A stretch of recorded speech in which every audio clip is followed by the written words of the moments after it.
আসসালামু আলাইকুম, আমার নাম আদিবা মাইশা। আমি আজকে একটি গল্প বলবো।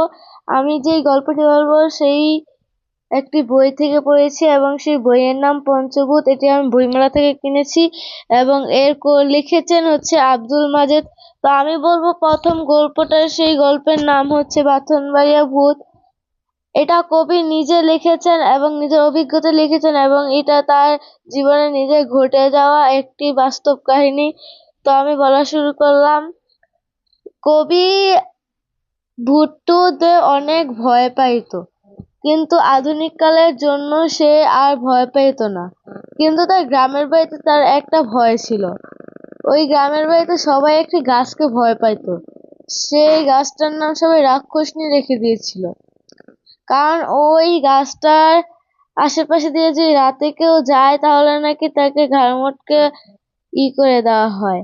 তো তখন সে তার খালার বাড়ি, তার দাদির বাড়ি থেকে একটু 10 মিনিটের রাস্তা, তার খালার বাড়িতে গিয়েছিল। তার খালার বাড়ি আসতে ইচ্ছে না, কিন্তু তার দাদির জন্য সে এসে পড়েছিল, কারণ তার দাদিটা অসুস্থ ছিল। তার দাদিটা খুব অসুস্থ ছিল এবং ঘরেও কেউ ছিল না, তাই সে আসতে বাধ্য হয়েছিল। আসার পথে সে আবার ওই গাছটি, তো সেই গাছটিতে সে ভয়ে ভয়ে আল্লাহর নাম নিয়ে যাচ্ছিল কবি। এবং যাওয়ার পথে পিছন থেকে খটখট শব্দ, মানুষের মতোই ছিল, কিন্তু মনে হলো এটা স্পিকার দিয়ে শোনানো। তারপর সে পিছনে তাকালো, তারপর তার মনে পড়লো আবার তাকালে যদি তাকে কেউ ঘাড় মটকে দিয়ে দেয়। তারপর সে দাদিমার কথা মনে পড়ে গেলে তার দাদি বলেছিল যে ভূতকে ভয় পেলে নাকি ভূত আরো বেশি করে ভয় দেখায়। তাই সে ভূতকে বলল, এই তোর সাহস থাকলে তুই সামনে আয় তো। তারপর সে সামনে এসে বলল, তারপর সে তাকে একটু ছোঁয়ার চেষ্টা করলো, সাহস নিয়ে।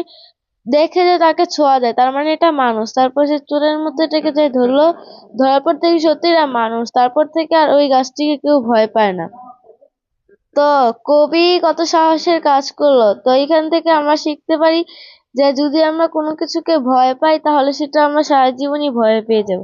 যদি সাহস করে একটু প্রতিবাদ করার চেষ্টা করি তাহলে এটা অবশ্যই আমরা পারবো। তো কেমন লাগলো ভিডিও কমেন্টে বলে যাবেন, এবং কে বিটিএস আসবে এবং কে ব্ল্যাকপিঙ্ক আসবে তা বলে যাবেন।